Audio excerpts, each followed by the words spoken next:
Are we having an immigration crisis? Is the U.S. in decline? What's the current state of our economic situation? Let me explain. Coming up.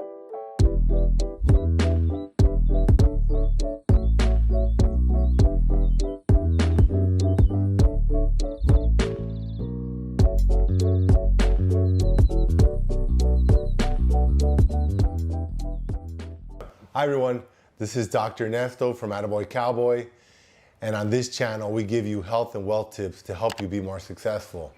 Now today I'm in Cali, Colombia, and I rented this really cool Spanish style house overlooking the city, and I'm just chilling on my hammock and I spent the whole morning actually talking to several of my friends, investigative reporters, immigration officials, and we've just been talking about immigration, what's going on. It's on the news constantly.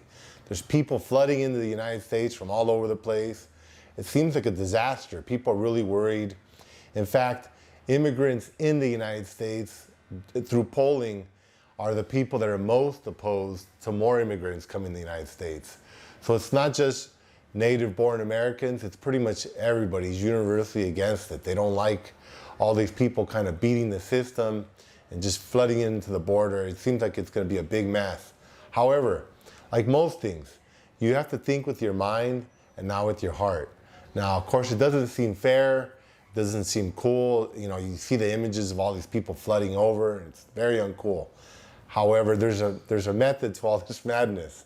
I was talking to my friend Alistair this morning. He's an investigative reporter for several news channels, and he just spent 3 weeks in Georgia researching this situation. He was explaining to me some of the things that are going on. Well, first off, when the people come in, there's three options. They're either put on an app if they have a smartphone. It's called a SmartLink app. It's devised by U.S. government, and it has like a GPS, so the government knows where you're at 24 hours a day, and you have to check in weekly. So you have to check in weekly, and if you don't check in, then automatically your asylum case is closed, and there's a deportation ordered for you.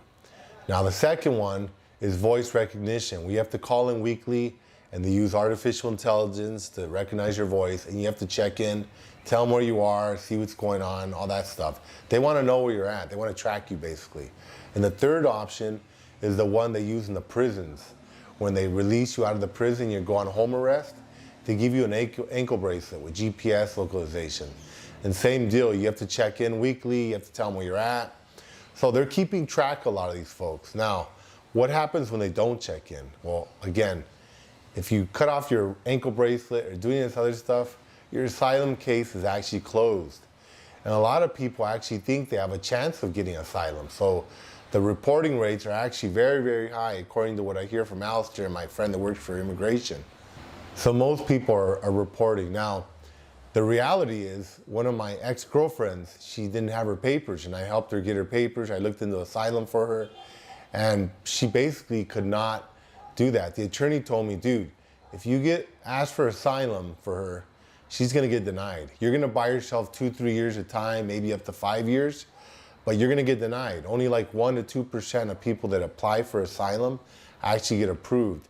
And it has to be for religious persecution, political persecution, or persecution because you're like, you're gay, or you're transgender, or something like that, or you're like a Jewish person or a Catholic person living in Iran, and the Muslim government's coming down on you and doing stuff to you. And there aren't very many of those types of cases in the world. Of course they do exist, but again, they're only like 1% to 2%. Most of the people say they're coming over because they got beat up, or someone's threatening them or whatever, and those cases are not usually approved. So the great majority of these cases, according to my attorney, according to what I read statistically, are not going to be approved. But there are a lot of people in the pipeline. So what happens once they hear asylum case? Once it gets heard, you either get approved, you get to stay in the US, or you get denied, and they issue you a deportation order. During the President Trump era, they would chain you up in the courthouse and just deport you immediately. So a lot of people were not showing up for their deportation hearings. Now they're not doing that. Now they tell you, okay, we'll give you a couple weeks, get your affairs in order, then you got to self-deport, you got to leave the country. Now, of course, a lot of those people don't leave. They stay in the U.S. But what happens in the U.S.? It might not seem like it for us, but compared to most places I've been in the world, we're very regulated. There's a lot of oversight. There's cameras, there's police everywhere. You're gonna get caught sometime doing something. And anytime you get caught doing something, you're gonna get deported if you have a deportation order.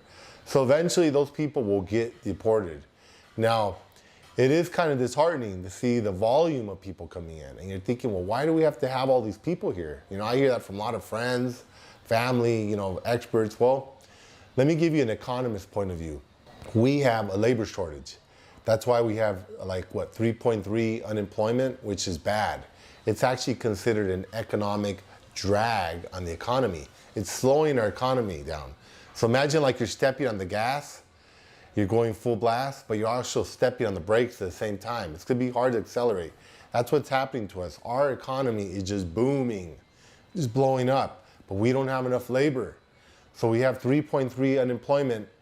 Anything below 5% unemployment is considered a drag. It's actually too low, it's counterproductive.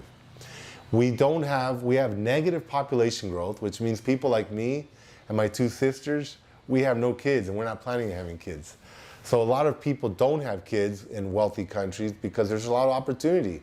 Why am I gonna stay home and have kids when I can travel around the world and stay in cool places like this for 40 bucks a night and go out salsa dancing every night? Of course I'm gonna go traveling, I'm not gonna stay home. So that's the deal. People in wealthy countries have lower birth rates.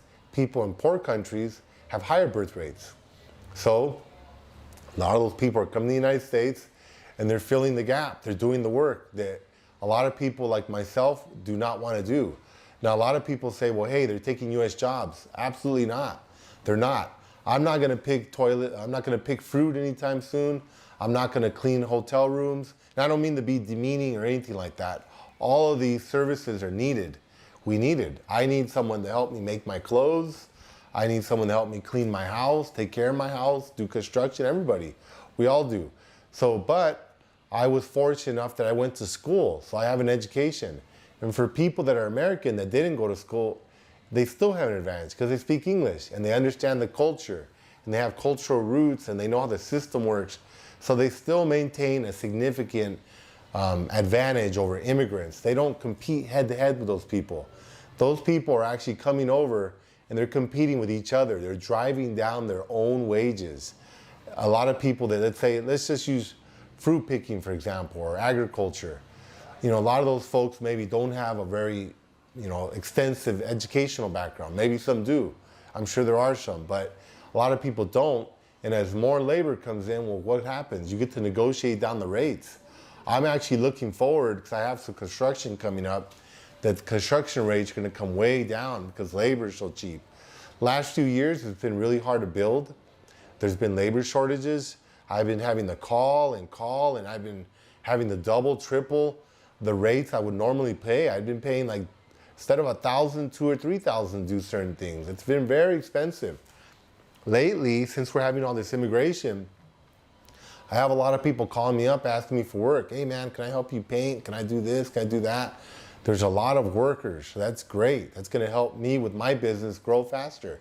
And pretty much anybody that needs labor, you know, hotels, agriculture, everything. There's gonna be a lot of plentiful labor. So that's gonna be really good for the US, really good for our economy. And there's gonna be a lot of taxes created. It's gonna help the US government, helps build up our country. I mean, it's an overall win. Countries, for example, like China, that don't allow immigration, or Japan, they're very homogeneous in their population. They only have Chinese, or they only have Japanese, as an example.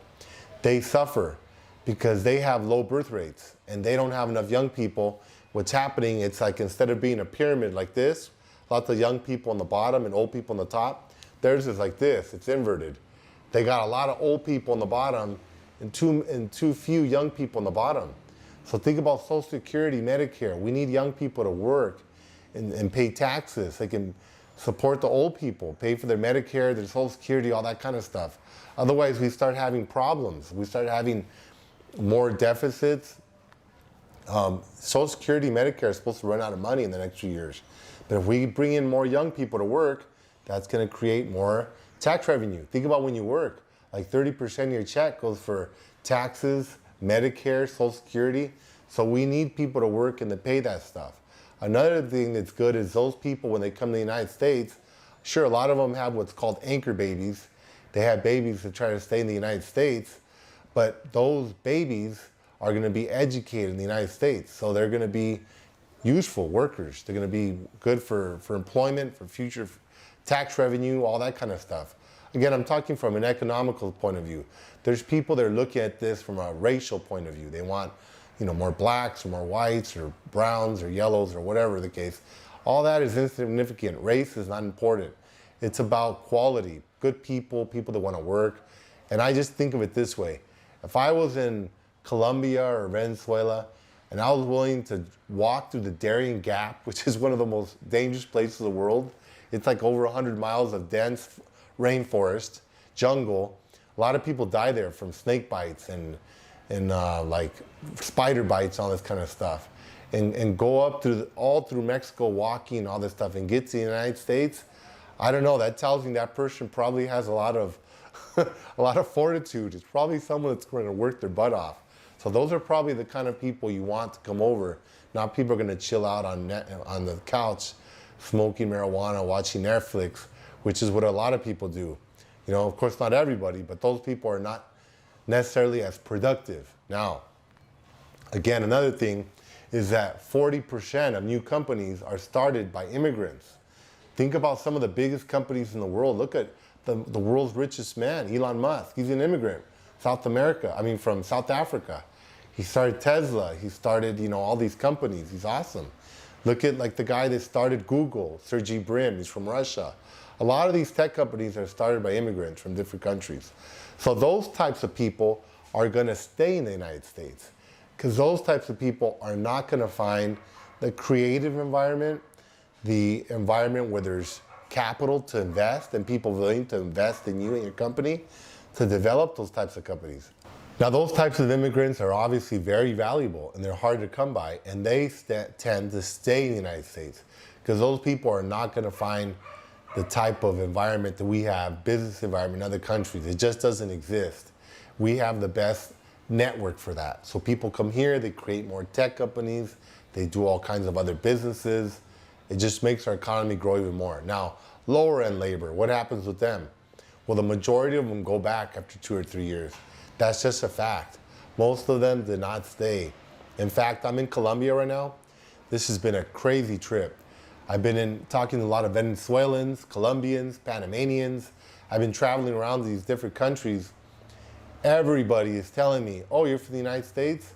My aunt just went, my brother just went, my cousin went last month. Or they're planning on leaving. Hey, I'm leaving next week. I have all these text messages from people saying, hey, I'm gonna be there next month. You wanna hang out? Hey, can I use your address? Because when they cross the border, they get detained. They have to give an address where they're gonna be before they'll release them into the United States. So they've been asking me, can I use your address? I'm like, wow, I don't know what to say. But anyway, people are asking. People are on the move, and a lot of people are moving. And like my friend Alistair was telling me, why are people doing this all of a sudden now? That's what a lot of people are saying. Why is everybody coming? Is it because of Biden? Is it because of the Democrats? No, it has nothing to do with that. It's basically the same asylum rules that have been around since World War II. We negotiated an international agreement so that the same thing that happened during World War II, the genocide of the Jews, doesn't happen again. Those folks wanted to leave. They knew Hitler was going to kill them, and countries wouldn't take them. So what happened? They ended up killing a lot of them, which was not cool. So all the countries after World War II sat down, made an agreement, said, hey, let's not do that again. If people have a fear, let's allow them to immigrate so they can be safe. And basically, those are the rules we're going by. It has nothing to do with Trump or Biden or politics or any of that.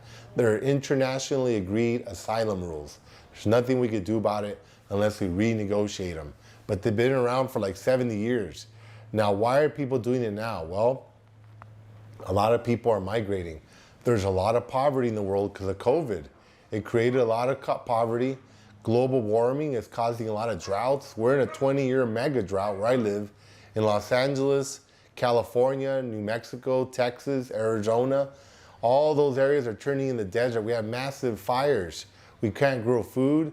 we're not the only place in the world that's happening. It's happening in India, it's happening in Greece, it's happening in Central America, it's happening in Brazil, it's happening everywhere. So people are hungry, they're poor. COVID caused a lot of unemployment. It caused a lot of displacement. So there's a lot more poverty. That's why we're seeing this surge right now. And on top of it, people are seeing, hey, my cousin got through. I want to go through too.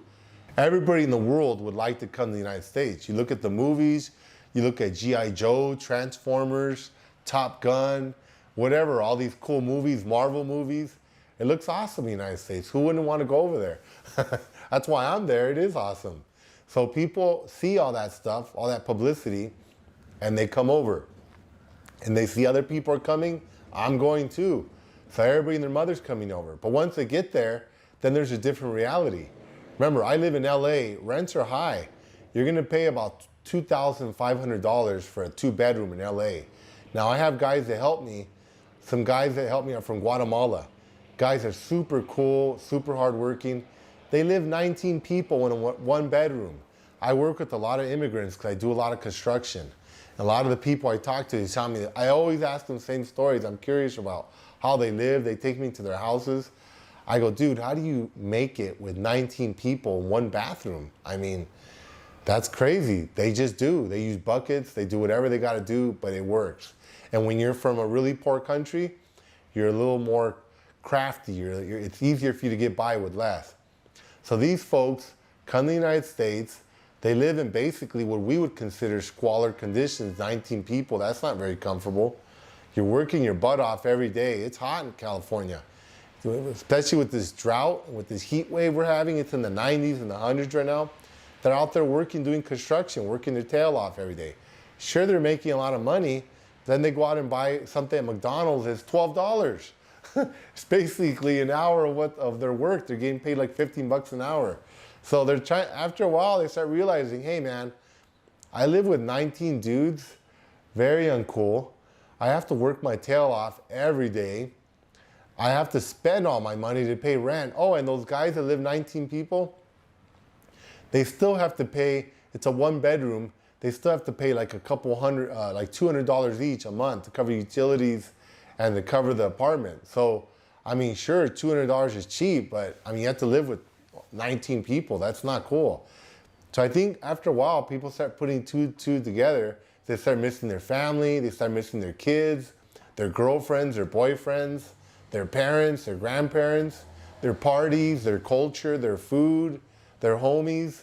That's normal. They start saying, hey, you know what? I'm out of here. I'm bailing. I saved up enough money. I built my house in Guatemala or wherever I'm from. I'm going back home to reap the rewards of my hard work. And believe me, I've met lots of people. I have a really good friend, Gabriel. He was actually here 17 years. He has like 5 kids in Guatemala. He put all 5 of his kids through college, all of them. They're all professors and all kinds of stuff. This guy was a farm worker, so that's great for the region. We have to think regionally. We can't just think about the United States. If we don't help alleviate poverty in these countries, this is never gonna stop. This is a good way to do it. This guy was here 17 years. He worked his butt off. He was like my best worker. He worked for me for like maybe 12 years. He went back home. Now all his kids are producing. They're all professionals. That makes Guatemala or wherever town they're from better. They got all these educated people. They're not gonna be stealing, doing crime, doing other stuff, and they're gonna make that country, that region more productive, which brings more wealth over there. So it's a win-win for all of us. Americans. When I say Americans, I mean North American, Canadian, Mexican, Central American, South American. It's awesome.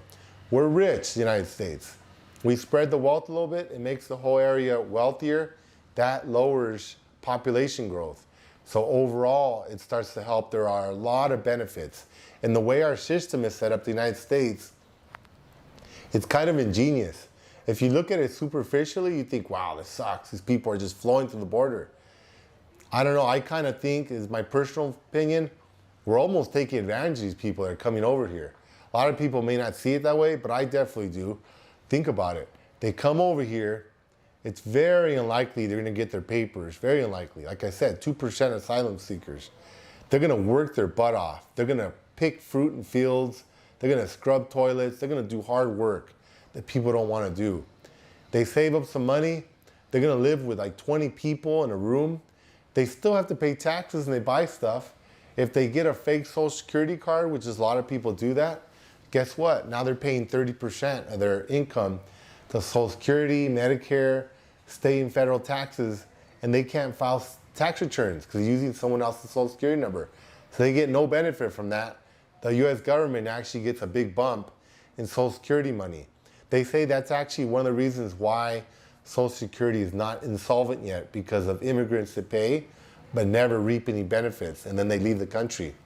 So it's a win. They don't get much out of it. They make some money, they help themselves and their family, which is great, and then the great majority go back home, where they want to be with their own culture, with their own people, their family members. It's a win-win for everybody. Okay, now what's happening with the state of the US economy? We have, high inflation. We just broke a 40-year record. And we don't have enough people to fill all the jobs. They said there's like 2 million unfilled jobs in the United States. It seems like we have like some issues going on. We have droughts, we have fires. Actually, aside from the environmental issues, which are very severe, and COVID, which is very serious, but those are affecting everybody else in the world as well, our economic conditions are probably the best I've ever seen. I mean, I don't like to get political, but I actually think that Joe Biden is gonna be one of the best presidents we've ever had. And I really like the way he does things. Like a lot of politicians, unless you really understand economics and understand policy and political science, you don't really see what's happening or feel the effects of the bills and the laws that they change till years after. This guy is just on par, in my opinion. He's just doing everything great. Let me give you two game-changing bills that are going to be passed that are just, I'm so excited about. Number one is the CHIPS Act. That is awesome. They're going to give $200 billion to science and chips, smart chips. Chips are what we need for everything that has a technology. It's in your smartphone, it's in this camera, it's in this mic here. In fact, one piece of military equipment that we send to Ukraine could have several hundreds, even thousands of chips in one piece of equipment. We're not producing enough anymore. We invented them.